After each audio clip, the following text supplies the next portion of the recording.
Ханафи кейзет ұсынады.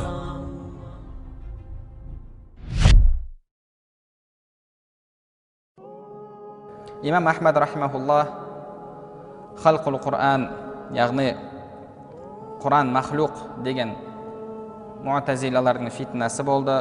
Сол уақытта тура жолда таймай тұрып берді, ақиқат жолында шыдап берді. Соңында Алла субханала тағаланың жәрдемі келді, және адамзаттың ол кісіге деген махаббаты күшейді. Имам ибн al-Jawzi рахимахуллах, имам ибн Аби Я'ла, имам ибн Каthир өздерінің кітаптарында, Әл-Бидая ва Нихая кітабында, Манақибул имам кітабында, Табақатул Ханабила кітабында имам Ахмад рахимахуллахтың басынан өткен мына оқиғаларды келтіреді. Имам Ахмад сынаққа ұшыраған кезде мынандай сөздерді айтқан еді: маған қорқынышты емес мені қамап қоюлары, себебі үйім мен түрменің арасында ешқандай айырмашылық жоқ деді. Қылышпен басымды шауып тастаса да проблема емес, бірақ қамшымен дүре соғылып, сол дүреге шыдай алмастан ақиқат жолында тұрақтылық таныта алмай қаламын ба деп қорқамын деген сөзді айтқан. Муътазила мемлекет басындағы адамдарға өздерінің ақидаларын жеткізіп, оларды өздерінің қатарына қосып алды. Сөйтіп, Мәмуннан кейін бұл Аббасид халифаттары, Харун ар-Рашидтің баласы Мәмун қайтыс болған кезде оның баласы Әл-Муътасим таққа отырды. Муътасим да сол муътазилалардың шубхасына түскен адам еді. Ғұламалардың бәріне азап көрсетті. Көптеген ғалымдар сол жерде Аммар ибн Ясир рахимахуллахтың ұстанымын ұстанды. Аммар ибн Ясир, пайғамбар саллаллаху алейхи сахабасы, қатты қиналған кезде күфір сөзді айтып қойған еді. Ғалымдар келіп имам Ахмад рахимахуллахқа, енді бұл өте қиын жағдай болып тұр, Алла субханала тағала бұндай жағдайда жеңілдік жасауға адамның өзіне рұқсат береді, өзіңді қатты қинама деген насихаттар айтады. Сонда имам Ахмад рахимахуллах: жоқ, мен олай жасай алмаймын, енді барлығымыз солай жасай беретін болсақ, ғалым адам тақия жасап жеңілдікті алатын болса, қорқып бір жамандыққа түсіп қалмайын деп қорқып жеңілдікті алатын болса, онда ақиқаттан не қалады деген сөзді айтады. Және пайғамбарымыз саллаллаху алейхи уассаламның хадисін қайда алып барамын мен? Пайғамбарымыз саллаллаху алейхи уассалам айтқан еді: сенен алдыңғы адамдарды қарсыластары кәпірлер алып келіп, арамен басынан бастап аралап екіге бөліп тастайтын.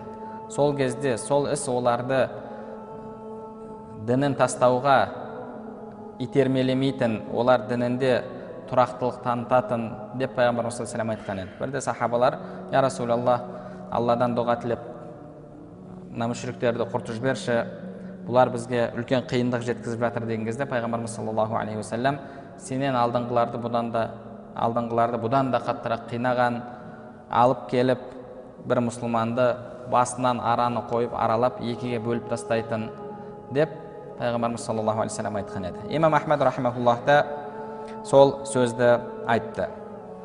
Имам Ахмад Бағдад қаласында еді. Сол мәселеде пікірінен қайтару үшін оны Раққа деген қалаға алып келеді. Раққа бұл қазір Сирия мемлекетіндегі қала. Сол жерге ол кісіні алып келеді. Сол жерде Муътасимның сарайы болады. Және сол жерде ол кісіге дүре соғылады деп жарияланады. Бүкіл адамдарға ғибрат болсын, адамдар сол пікірден қайтсын деп, яғни бұл былайша айтқанда диктаторлық жолмен әлгі өздерінің пікірін кіргізу еді муътазилиттердің. Имам Ахмад рахимахуллах ол кісіге көптеген ғұламалар кіріп насихатын айтқан кезде, жоқ, мен осы сөзімде соңына дейін тұрамын деді. Имам Ахмад ибн Дауд рахмахулла айтады, мен алдына кіріп, мен бала шағаң бар, жасың 57-ге келді, бұл оңай емес, сәл өзіңе жеңілдік жасасайшы деп жаным ашып айттым дейді. Сонда имам Ахмад рахмахулла, егер жаның ашып айтқан болсаң, саған Алла разы болсын, мені енді қамаса қамасын, қылышпен басымды шапса шапсын, бірақ қамшымен ұрған кезде соған шыдай алмай қаламын ба деп қорқамын деді.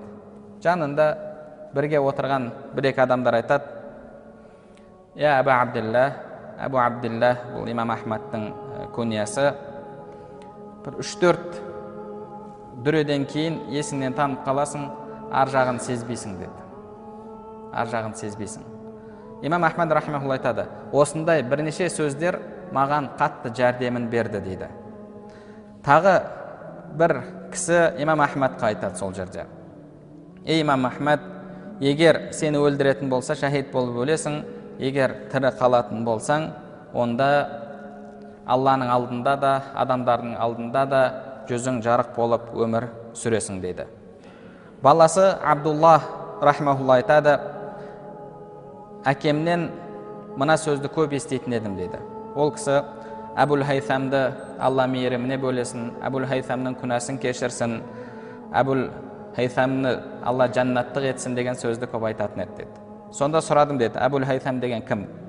Ол кісі айтады, Әбул Хайсам деген бір ұрлықшы, күнәһар, қарақшы адам деді. Мені артымнан дүре соғу үшін жазалауға алып шығып жатқан кезде, алып шығып қолымды байлап жатты, сонда артымнан киімімді бір адам тартты деді. Қараған кезімде, мені танисың ба деді. Мен айттым, жоқ, танымаймын деп еді. Мен Әбул Хайсам әл-Айяр, яғни сонда күнәһар, оңбаған деген атақ алған Әбул Хайсаммын. Маған 18.000 дүре соғылды деп халифаның кітабында қарақшылардың есімін тіркейтін, олардың қандай жаза алғанын тіркейтін кітапта жазулы тұр деді. 18.000 дүре алған деп.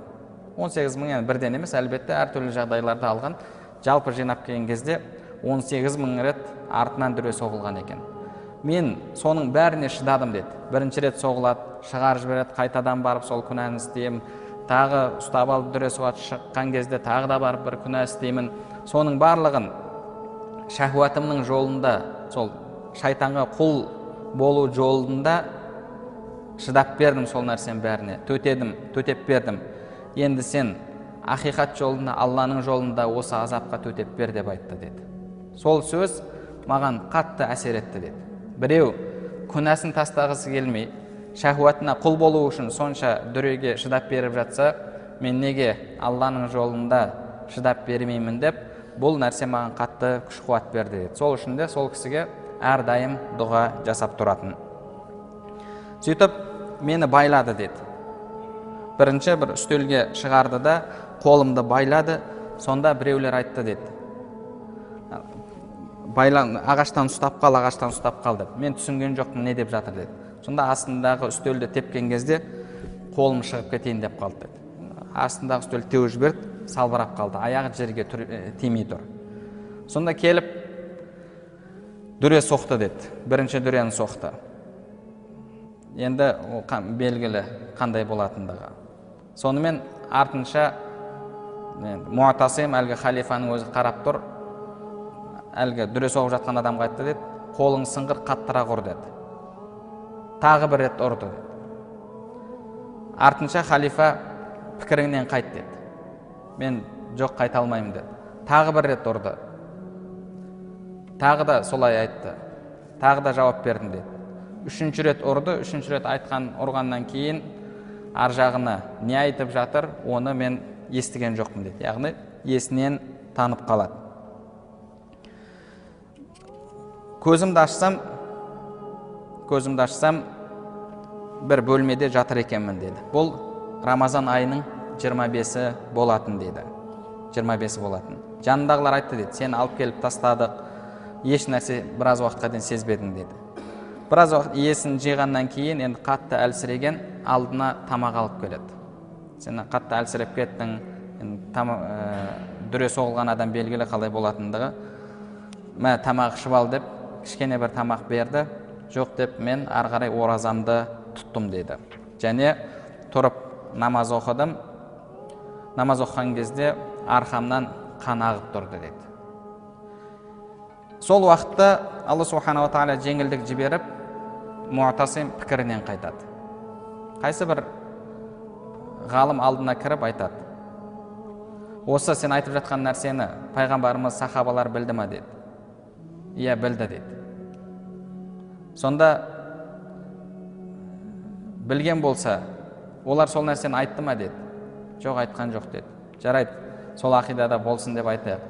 Бірақ олар оны айтпапты. Соларға жеткен нәрсе саған жетпеді ме деп сол жерде насихат айтады. Ол кісі ойланып қалады да, сөйтіп пікірінен қайтады. Имам Ахмад рахимахуллах жалпы сол сынақта 18 рет ол кісіге 18 дүре соғылады. Есінен танып қалғаннан кейін халифа өліп қалады ма деп қорқып, адамдар қарсы шығып кетеді ме деп қолын шешіп апарып тастаңдар деді. Сол уақытта Алла субхана ва тағала жеңілдік берді. Муътасим пікірінен қайтты, сөйтіп имам Ахмадты кешірді. Имам Ахмадты кейін дәрігер емдеген кезде артынан қанша бір яғни кәдімгі арты жара болып кеткен біраз етін кесіп алып тастаған. Біраз етін кесіп алып тастаған, себебі қатты дүре соғылған кезде артындағы терісі, еті жарамай қалған. Сол жерде имам Ахмадқа дүре соққан бір кісілер айтқан, кейін тәубе етіп, мен халифа ұр деген кезде Ахмадты солай ұрдым, егер түйе отырып қалған кезде түйені солай ұратын болсам, мойнына дейін жерге кіргізіп жіберетін едім деген. Соншалықты қатты ұрғаны. Бірақ Алла субхана ва тағала сондай қиындықтан құтқарды. Және имам Ахмад рахимахуллах жазылып шыққаннан кейін өзіне зияндық келтірген адамдарды кешірді. Және айтты: «Маза янфаука ан юаззаба ахука ал-муслим би сабабик». Сенің себебіңмен мұсылман бауырыңның қиналғанынан саған қандай пайда деп жауап берді. Яғни адам осылайша ақиқат жолында болатын болса, иншалла Алла субхана ва тағаладан оған жеңілдік те келеді. Және адамдардың ол кісіге деген махаббатын Алла субхана ва тағала өзі асырып ұлғайтып қояды.